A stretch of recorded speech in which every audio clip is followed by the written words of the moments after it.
Anyway, there's one more question which is interesting, and I'd kind of like to get an answer on this. It's one, I guess, really well for you, Robbins, primarily, but I think Jeff would probably have some views on this as well. And it's from John Arnold in the United States Virgin Islands.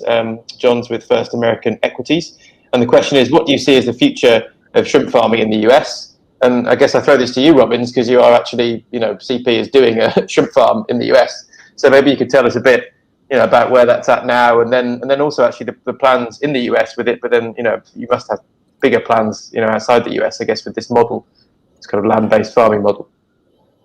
Having a little experience now at this in the U.S., I don't see in the near future U.S. shrimp competing with an import on price. So it's, as Jeff said, it's got to be another product that, in our case, we're going to basically promote it as a fresh product, never frozen. But if you froze it and it was perceived as something as a vanami from an import, I don't think you can compete on the price. So it's got to be separated. And I don't really think, given all of the intricacies of working in the United States, you're going to be able to compete on price in the near future, and maybe even outside the near future, because again, we're dealing with a tropical shrimp. Even in the tropical, semi-tropical areas of the United States, it's very seasonal, so you have to put a building around it.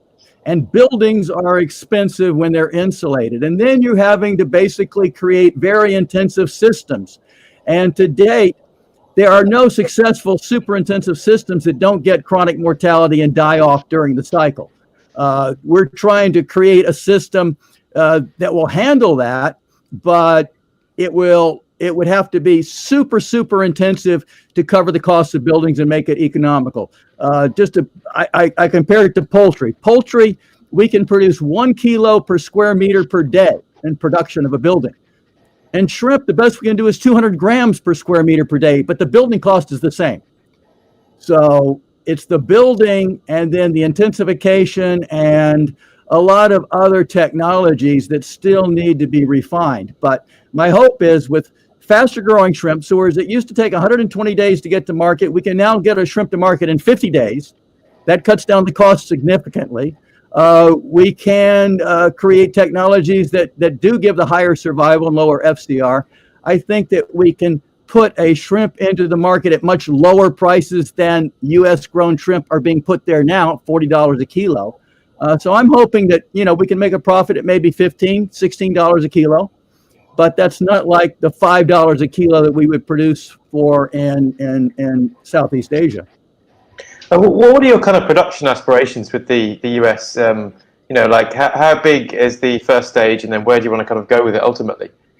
Our first stage is basically a pilot. So it's basically on a piece of land that will have one farming unit. A farming unit will produce about 200 tons. But we could put 5 farming units on the 20 acres. So 5 farming units would be 1,000 tons of shrimp. And the idea would be that this type of technology can go anywhere. So it's not on the coast. It can be on 20 acres near any urban center, and you could produce 1,000 tons of shrimp to supply fresh to an urban center and try to gain that premium. So multiple farm units around Europe, around the United States, where there's consumption, to produce a premium product at a price that's not competing with an import, but certainly at a competitive price that a consumer would not mind buying it as a premium shrimp. Yeah, I know. I think certainly if I think about it from a UK perspective, there's some companies doing it and they're marketing it as, homegrown British shrimp. And I think that sort of thing definitely resonates with consumers like it would in the US. $50 a kilo to the consumer, and that doesn't resonate with me. So. No, that's true. Yeah. So Tom, we've got a little experience last year or 2 years ago with some farm shrimp from Texas, and trying to get a premium for it, and having a real big difficulty as just a vaname shrimp. So I completely agree with Robbins that the key to this is that you're creating a new item or a different item. It's the Kobe beef buyer is not comparing the price they're paying for Kobe beef to what the price is for a steak in Publix or at Walmart. So this business will pick up. The customer is out there, but it's not going to be a major factor in terms of affecting the normal Vaname market.